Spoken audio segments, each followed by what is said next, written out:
Enquanto políticos em Brasília e Washington batem bumbo, o governo brasileiro prepara uma lei que lhe dá o poder de retaliar quem quiser, como quiser. Quem vai pagar a conta dessa guerra é você. Este é o Visão Libertária, sua fonte de informações descentralizadas e distribuídas. Ajude a propagar as ideias de liberdade. Deixe o seu like e compartilhe com seus amigos. Um artigo seu pode virar vídeo aqui também, sabia? Este artigo foi escrito por Altieres, o último herói da Terra, revisado por Libertos e narrado por Gordinho Caipira.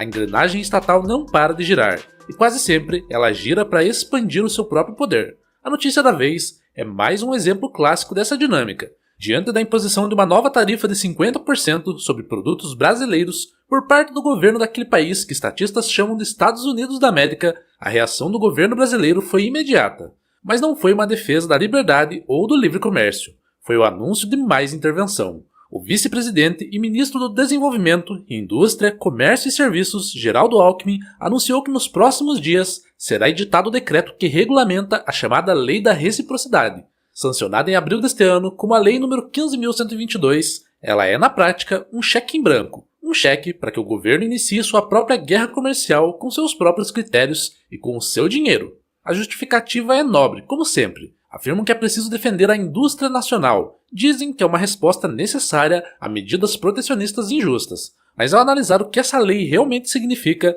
e à luz da teoria libertária, vemos a verdadeira face da medida. Trata-se de uma perigosa concentração de poder, uma ferramenta que pune todos os cidadãos para supostamente proteger alguns.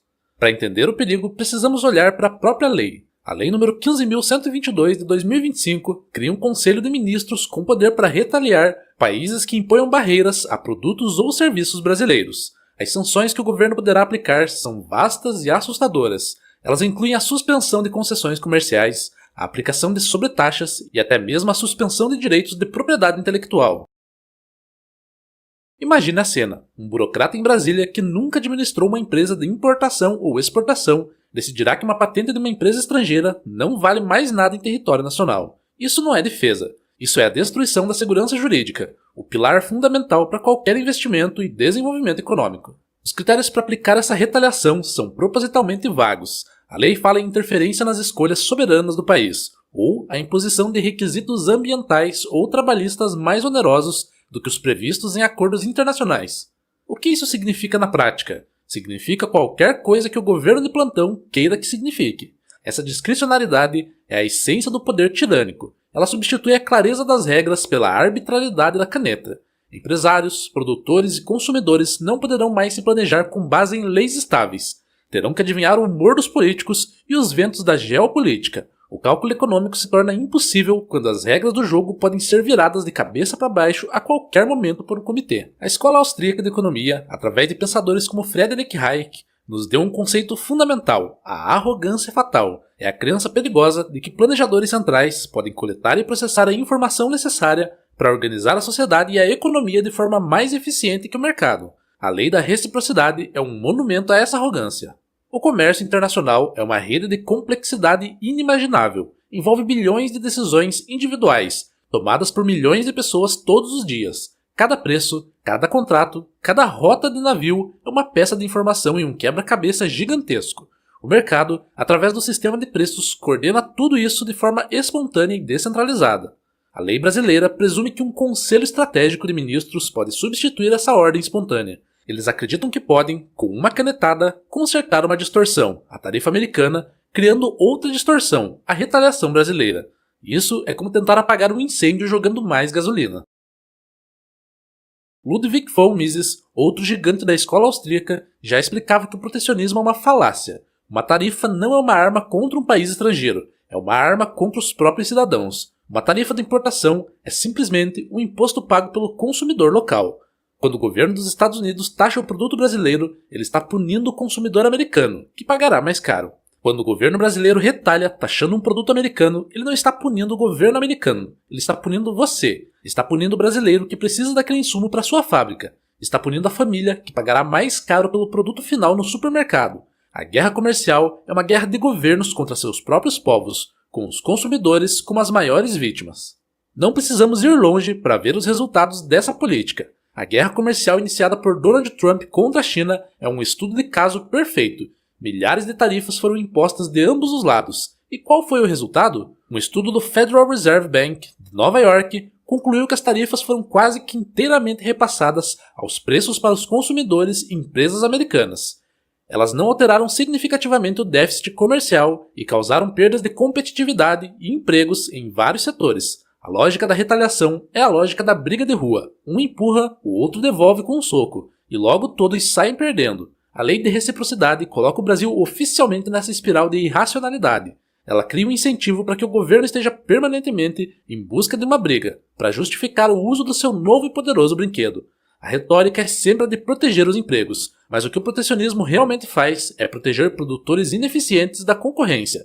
Ele permite que empresas com boas conexões políticas vendam produtos de pior qualidade e mais caros, pois o consumidor não tem a opção de comprar de fora. Os empregos salvos em um setor são destruídos em muitos outros, que dependiam de insumos importados mais baratos ou que perderam mercados de exportação devido à retaliação. Enquanto os estatistas propõem a força, o mercado encontra soluções pacíficas e voluntárias. Diante de instabilidades geopolíticas e guerras comerciais, o que as empresas privadas fazem? Elas se adaptam. Elas praticam o que se chama de nearshoring ou friendshoring. Ou seja, buscam diversificar suas cadeias de suprimentos, procurando fornecedores em países mais próximos ou com maior estabilidade política. Essa é a ordem espontânea em ação. Não precisa de um comitê de ministros. Não precisa de uma lei que ameace rasgar contratos e patentes. Precisa apenas de liberdade e segurança jurídica. As empresas, em busca do lucro, que nada mais é do que o sinal que estão servindo bem o consumidor, encontram os caminhos mais eficientes para contornar os problemas criados pelos estados. A melhor defesa contra o protecionismo de outro país não é retalhar com mais protecionismo. A melhor defesa é a abertura unilateral, é remover as próprias barreiras, baratear o custo para os próprios consumidores e produtores e se tornar um porto seguro para o capital e o comércio global. Um país verdadeiramente aberto se torna tão integrado e essencial para a economia mundial que qualquer sanção contra ele se torna um tiro no pé para quem a impõe.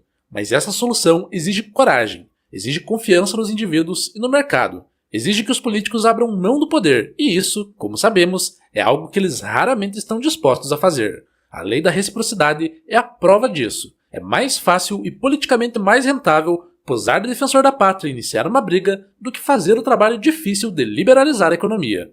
A regulamentação iminente da lei de reciprocidade não é um ato de defesa, mas um ato de agressão. É a expansão do poder estatal sobre a vida e a propriedade de todos. Ela não protegerá a indústria, mas sim os industriais ineficientes. Ela não punirá governos estrangeiros, mas sim os consumidores brasileiros. Ela substitui a previsibilidade da lei pela arbitrariedade do poder político, minando a confiança e afugentando investimentos. É a receita para o empobrecimento disfarçada de patriotismo. A verdadeira reciprocidade, a única que gera prosperidade, é a das trocas voluntárias. É a liberdade de cada indivíduo para comprar, vender e contratar com quem quiser, onde quer que essa pessoa esteja. Qualquer coisa diferente disso é apenas a velha e conhecida violência estatal, agora com um nome mais sofisticado. A conta, como sempre, chegará para nós. Obrigado pela audiência.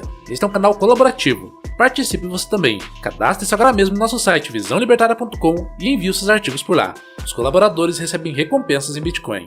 Inscreva-se no canal e clique no botão da campainha para ser avisado de novos vídeos. Até a próxima!